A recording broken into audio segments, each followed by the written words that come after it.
Good evening and welcome to the newsroom for today, Thursday, June 4, 2020. We're broadcasting to you on E1, Scar TV, NTN and Tarzi TV in Bartica. My name is Avenash Ramzam. We're coming to you live from outside the Artichon Conference Center, where a national recount of votes cast on March 2 is taking place. Today is day 30 of that recount, and at the completion of today, we had 83 boxes that were counted, taking the overall total to 2,096. Remember, there are 2,339 boxes to be counted, so the remainder now is 243.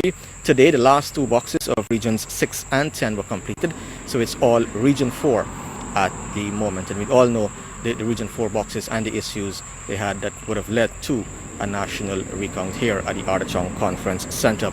I'm joined this evening by Mr. Gerald Ford, and he is the prime ministerial candidate of the New Movement, one of the smaller parties contesting these elections, and he has been following the happenings here at the Artichon Conference Center. Gerald, thank you very much for talking to us this evening. Tell us a bit about the process that you've observed, specifically the recount process here at Artichon. Well, good night. Well, the recount process, as we have observed it, is very transparent, right? There is no party that could manipulate the results that the public is seeing out there right now. So on that basis, we believe that the recount process should be used to name a winner. Both parties are claiming that they have won the election. We don't know, but the recount should be used to declare a winner. And whosoever have grievances with the credibility of the elections could challenge it in the election petition. So that's our position. So on the issue of dead and migrated voters, that is a non-issue in your book? I wouldn't say it's a non-issue, but currently there are allegations and it has to be proven. Right? We have seen other issues that arise out of the recount, such as missing poll books, inconsistencies in the poll books with regard to affidavits and certificates of employment. APNU votes were found in PUP folders, PUP votes found in APNU folders, spoiled votes turned valid, valid votes turned spoiled for both sides. But the way the parties have been spinning it is that it's happening for one side, how the parties are spinning it. But it's both sides these things are happening for. So the elections has issues with credibility, but to the extent that those issues will affect the presidency, we don't know. But we know that every vote is important, because in 2015 elections, it was one vote that separated Region 8 for APNU. They won that region. So we know that every vote is important. Any specific issues that the New Movement would have had during this recount process that you would have noted? No, we have not had issues as the larger parties. We're just looking on, we're learning, we're happy to be a part of this process. Although it could be very frustrating, it's very frustrating for the Guyanese people in general. For you as a media person following it, it's very frustrating. But we hope that we could bring a close to this issue. And anything that you guys would like to see change going forward to ensure that we have a smoother election process going forward? Of course. In the New Movement, we have come to a resolution that we would like to see electoral reforms at the level of the commission, and that would involve constitutional reform. Right? Also, we'd like to see shared governance, because we believe that if we have shared governance, these animosities, anxieties that are associated with Guyanese elections since the 60s, will be decreased. We won't have so much racial anxiety and tensions and all these things in the country. We believe also that these investigations should be launched into the irregularities of the election, and those found wanting should face the justice system.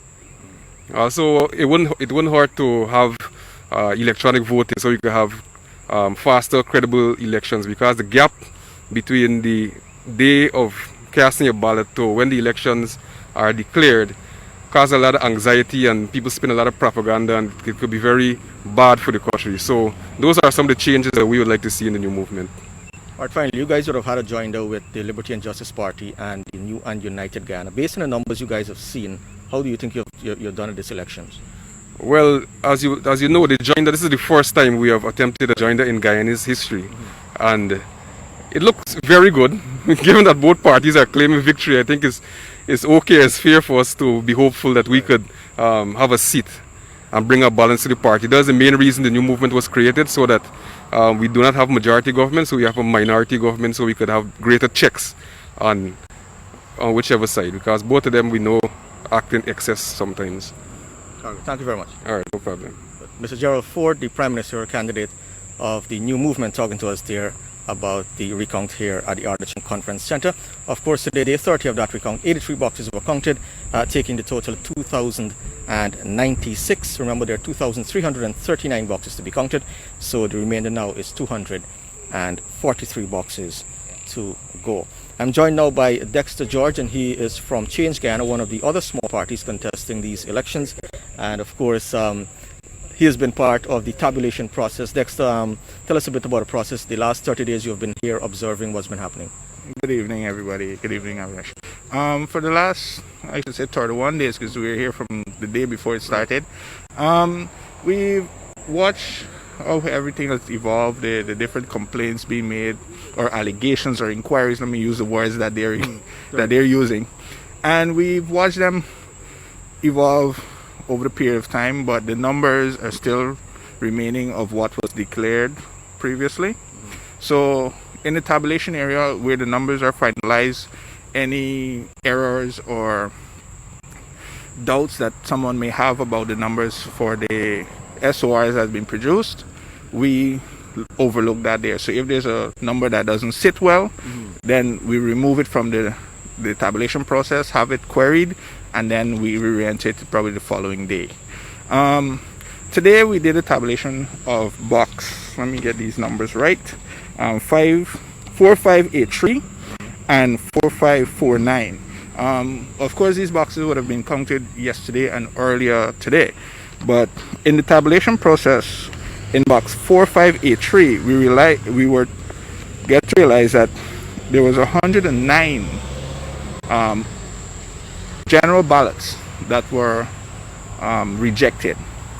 So of the 109 general ballots that were rejected, the PPPC 97 were for them, 9 for APNU, 1 was unmarked, meaning the person did not vote there, and 1 and 2 were marked for more than one party, right? And we were looking at, well, I'm looking at certain things that persons are saying, oh, these rejected ballots have a way of being a problem now. But what you have to look at, if the rejected ballots general matches the rejected ballots regional. So I decided to, just look at it, and what I found that it's 109 general, but 20 regional. So it doesn't match up, right? So in box 4549, it's 83 and regional, 83 general and regional 3. And of that, 69 was for APNU and 12 for PPP, right?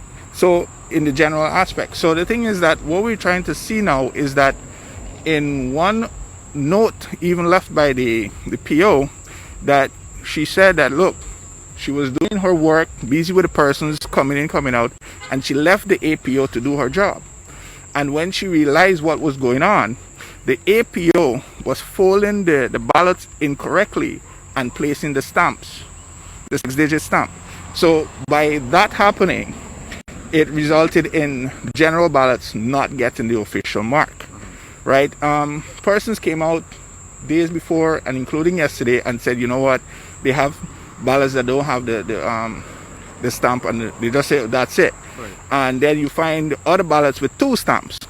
So what I decided to show some people today, if you permit me to show you, is how that happens, right? So you issue the ballot paper. Let me put this like this. Right. That's the regional and the general, or the general and regional, right? It's folded, then folded again, and presented to you. Right. But before it's presented to you, it's stamped. Right. So the APO now would stamp, right? Give it another stamp on the other side. So you see I stamp it twice. Right. Good. But did you see me stamp it correctly twice? Right. Because what would happen now, you see what happens here? You have one, the regional ballots would just have the 2 stamps and the general without it. So this is what happens in the case. So that's how you end up with a scenario of an unstamped ballot. A minor issue like that. Well, now it's a big issue because now you have numbers like 109 not carrying a stamp and 83 not carrying a stamp. So that's one of the things we have to look at, and it really does with the training of the person who was working at that station, right? And we were glad that the PO for that station actually acknowledged the error and rectified it as soon as possible. That's one of the things we look at. I've made a suggestion today in the tabulation room, because we have finished tabulating all the other regions. 6 and 10 completed today, so we're yet to certify those, and we're just left with region 4. And one of the suggestions I put out now to save or to have that transparency there is for GCOM to, in the tabulation center, put a summary of the total votes per party. Because now we're going to have different agencies, different persons going on social media, using their websites to generate their numbers. And at the end of the day, the final numbers are from GCOM. Right? So I could tell you, I see this and this is my numbers. You could say what you have, but at the end of the day, we have to go to what GCOM says. And one of the things we would like to do now, because we have different tabulation agents per party, you could have those numbers corresponding as we do the entering. And it's easier now because all the other regions have completed, and it will just make a better transparency process. All right, how far are we behind in terms of the tabulation and the recount? In relation to tabulation and counting, we're not that far behind. If you were to give an estimate, we're probably 10 boxes behind.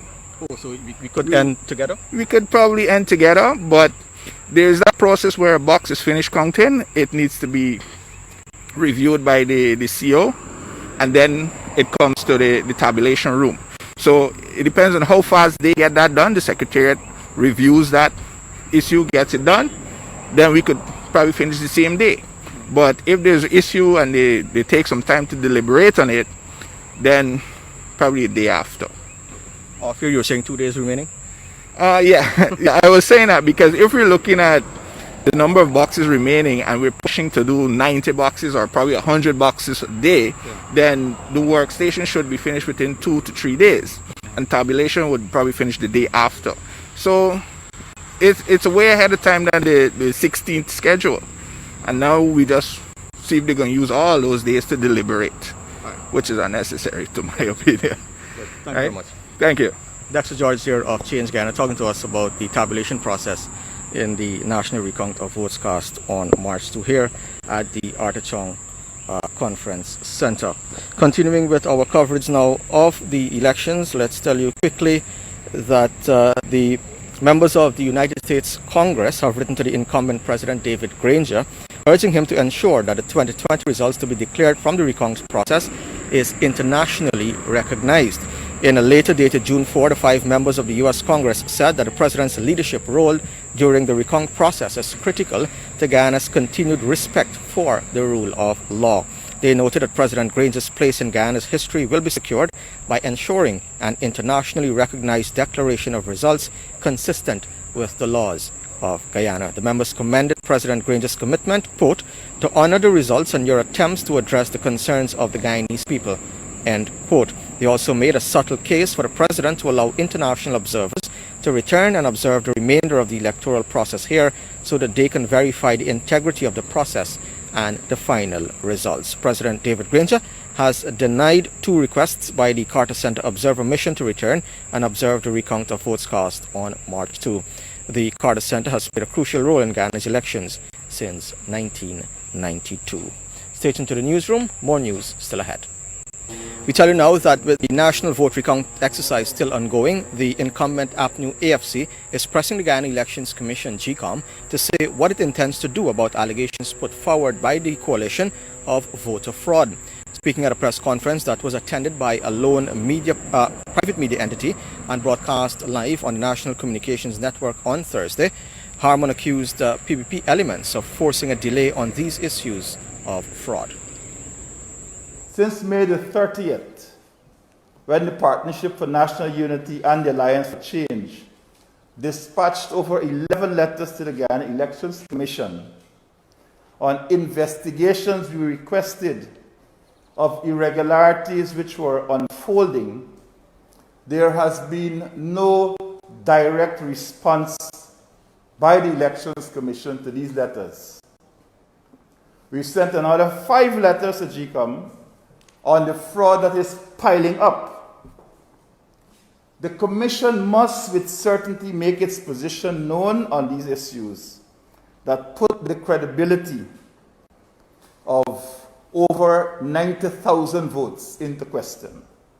Our understanding is that the PPP elements on the Elections Commission are enforcing delay on the pronouncement on these issues.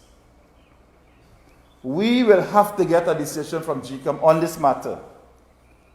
And we are serving notice that we expect a decision by GCOM on these matters by Friday, by the end of Friday, 5th of June 2020. They must say to us how they will treat with these matters. It's very important.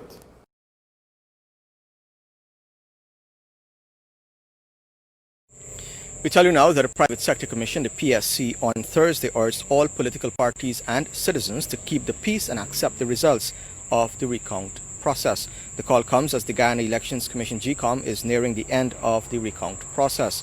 A statement from the PSC called on the people of Guyana, regardless of political preferences, to respect and uphold the rule of law and to keep the peace in their individual and collective well-being and in the interest of the country. Now, during the national vote recount, there have been a mountain of claims that the names of persons who were either dead or out of the country were ticked off as having voted. As we hear now from Neil Marks, it was also almost impossible for that to happen on Elections Day.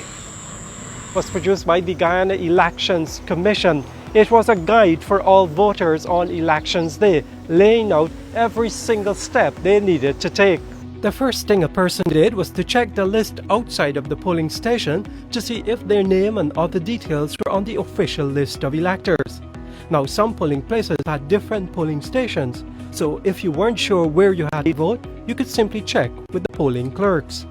You then join the line and await your turn to vote. Once you get into the polling station, you present your ID card to the poll clerk, who then checks to make sure your name is there and then announces loudly your serial number and the name and particulars as they appear on the official list of electors.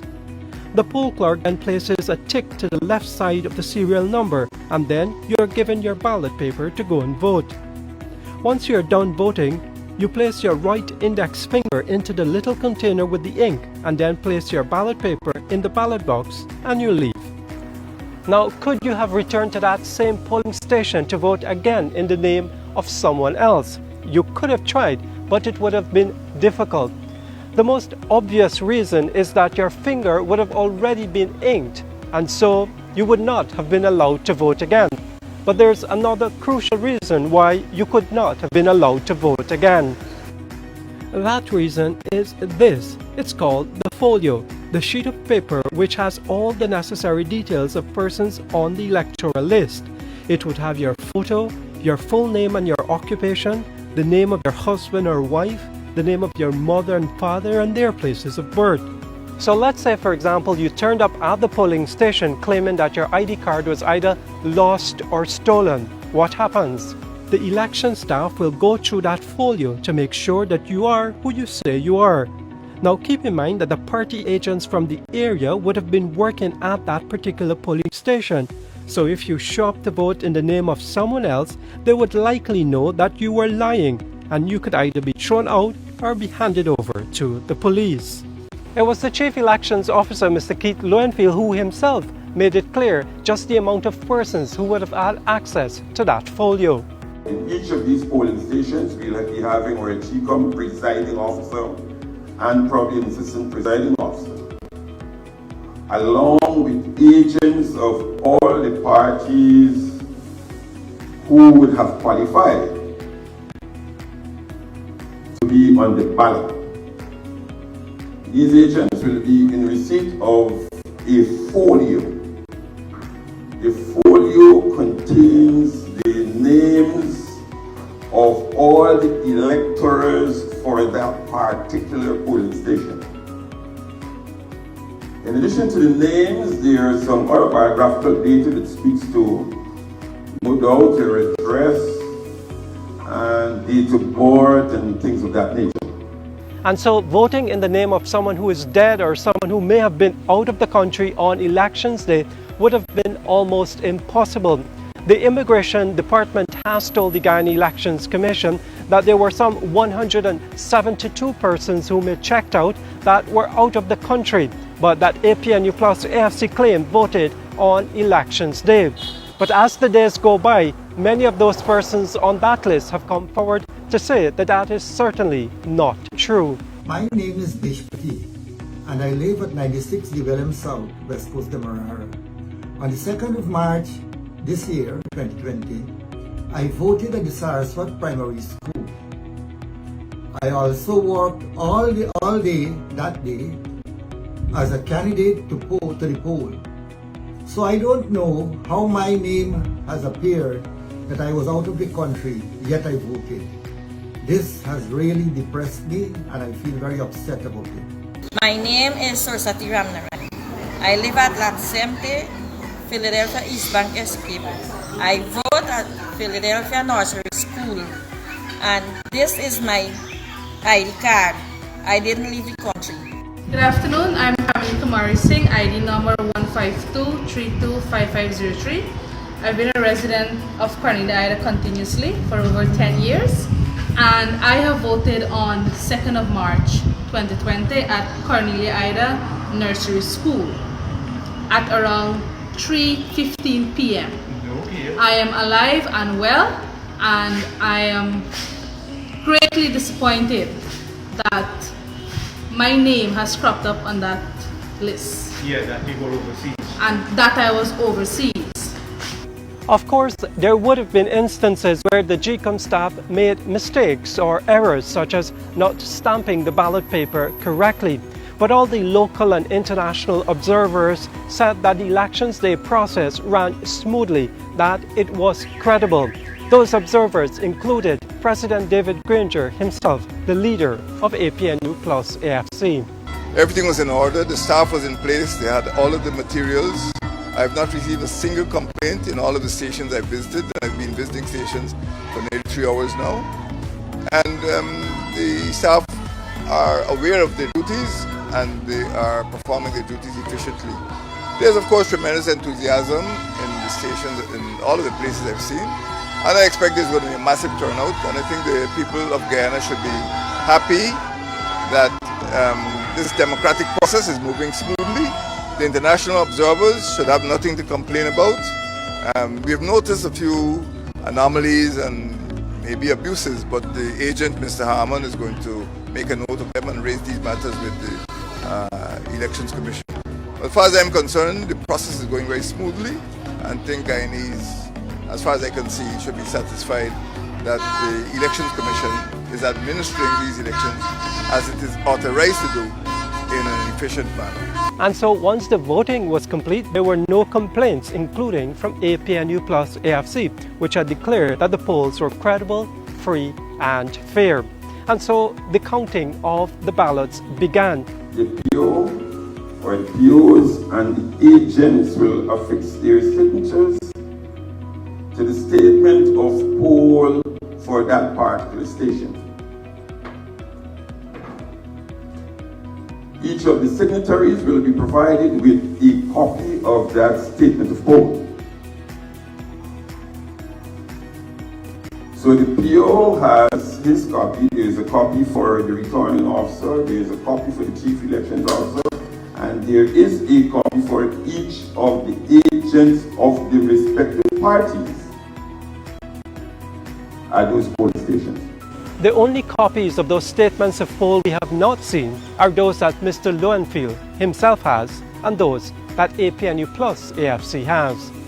The PPP has claimed that it won the elections and has published the statements of poll from District 4, the largest electoral district, which shows exactly how it won the elections. Welcome back. You're watching the newsroom. We're coming to you live from outside the Archong Conference Center. We tell you now that the Amerindian People's Association says students in the hinterland are not prepared to write the NGSA, CSEC, and CAPE exams.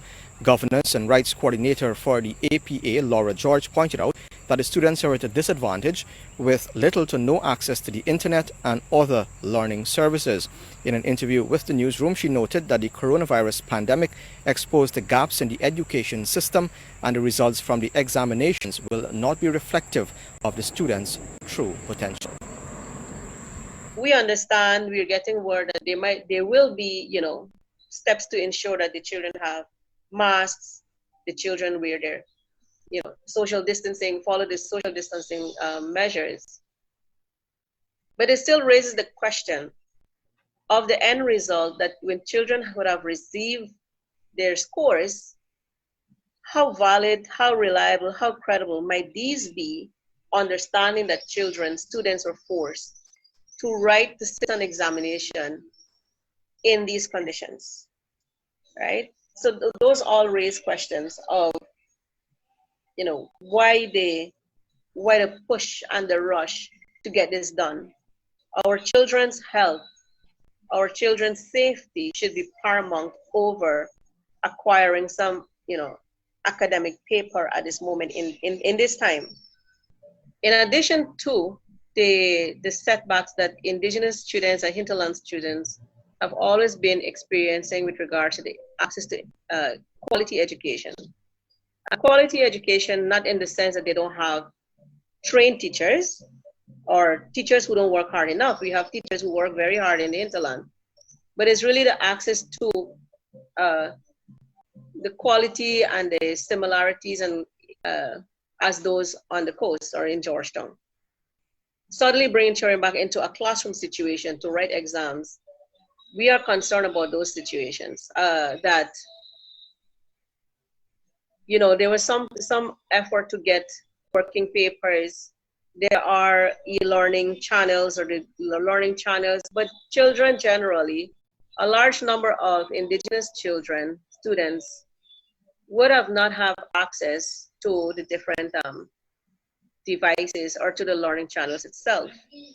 So, number one, as I said, the loss of opportunity for refresher, the momentum from the continuous, work on with the CSEC students and all of that would create a gap for our children and our students in primary school at the grade 6 and at the CSEC student level. So there are numerous issues, numerous situations that would say, or that would question the reliability of results if we're aiming to have exams to get some kind of grades. And a sad story now, a 50-year-old mother of 8 of Cato Village in Region 8 is seeking financial assistance to offset the cost of a surgery to drain fluid from a rare brain tumor. Unita Gomes was diagnosed on March 5, 2019. Her sister, Maria Jeffers, told Newsroom that a surgery which will be done at the St. Joseph Mercy Hospital in Georgetown will cost about $1.8 million. For more information, you can contact the family on 615-3696 and assist Gomes in having the surgery done as soon as possible. Financial donations can be deposited into a Citizens Bank account. That number is 218-364-464. That number again, 218-364-464. I think it was in 2018. Yes, 2018 she complained about having severe headaches and all of that. And in March of 2019, she came out to see the doctor for the same headaches. And they did an MRI because the head was swelling on one side, the right side. And they did an MRI and they found that she had this tumor in the middle of the head. Mm. And the doctor said at Georgetown Hospital that, they were waiting all the time to see the doctor at Georgetown Hospital, and she was not feeling well with the pain and all of that. And so we found out the very doctor working at Mercy Hospital, and we went over there to have him see her and, get a second opinion from him privately. And then he said that they have to do the surgery, but they can't do it at GPHC. They don't have the instruments to do it there. And they could do it at Mercy Hospital for a cost of $4 million. Anyway, we mentioned that we cannot afford to do that. We'll have to see if we can raise the money. So in the whole year, after that, she went back to Cato. She's from Cato originally, right? She went back to Cato and she was there. She lost her job where she used to be the caretaker of the government guest house for the past 13 years. So she couldn't go back to work because of the severe headaches and all of that. Later on in the year, around November time, she started to kind of drag her feet. Could only move around with some help. Okay. And then around January time, she started to have blurred vision. Then the vision went in February. She's not seeing anything and not hearing anything in the right side ear. She lost her complete balance, so she could only be moved when her kids move her around. Well, I read up about it, and I saw that those things will happen as the tumor grow or fluids accumulate in the brain. And we went and they ordered the MRI. She had it, and then the neurosurgeon said she have to get a surgery, a surgical procedure that will cost $1,820,000 to have that procedure done, which he's not doing the surgery to remove the tumor. He's going to release the fluid, drain the fluid that's around the brain there. It's very difficult knowing that my sister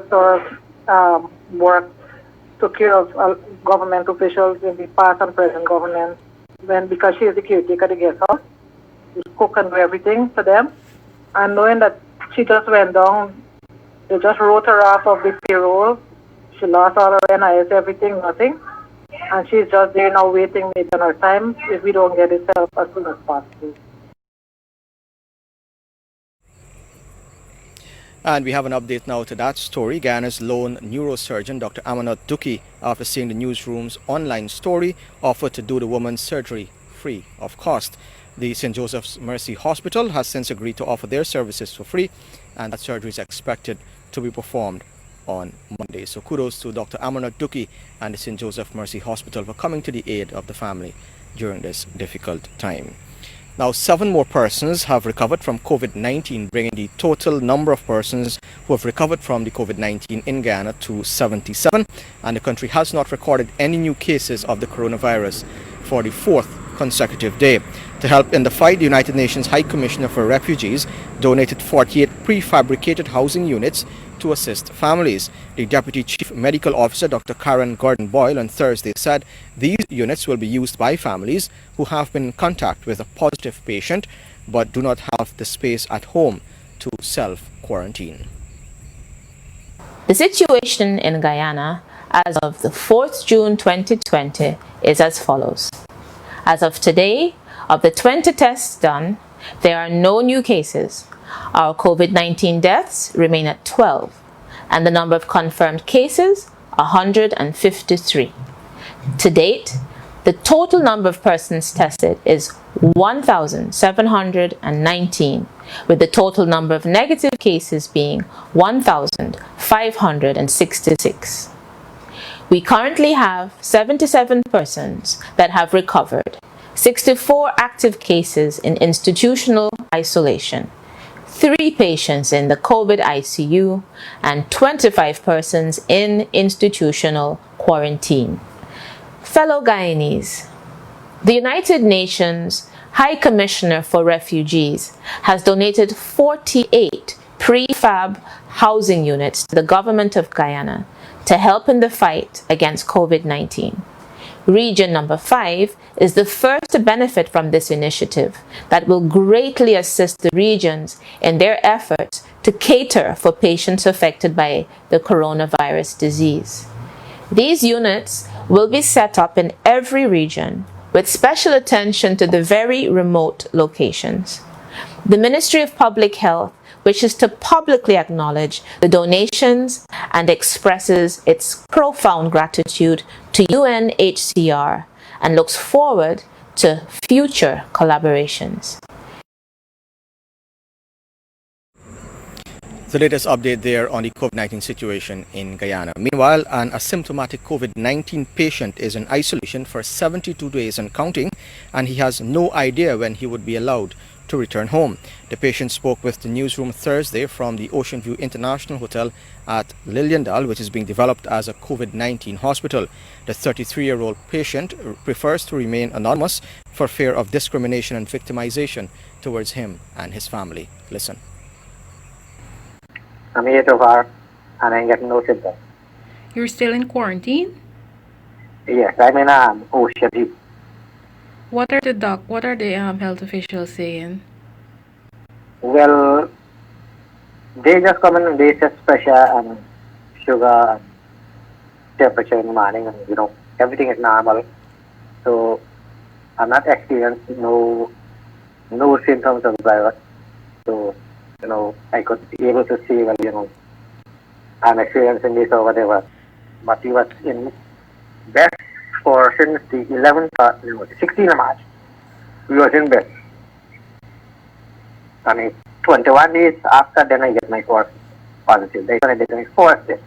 This is my point I'm trying to get, right? Are we a family, me and my wife sleeping together? And when they did their first test, they come out negative. They did the second test, they come negative. When I did my first test come positive. I want to know how possible it is. To even know that, the four of us dealing to one way, together. And they got home, and I'm still here. I am not experiencing no symptoms of this virus. I feel really dumb because, I'm here, and, I'm not with my family, but, but as they say, it's for their safety, I'm in here, so, That I'm here, and I'm not getting paid, and they're outside here, and the ministry seems to not giving us nothing. Do you have any idea of as to when you will be released? Can't see. So we're still waiting on results after that.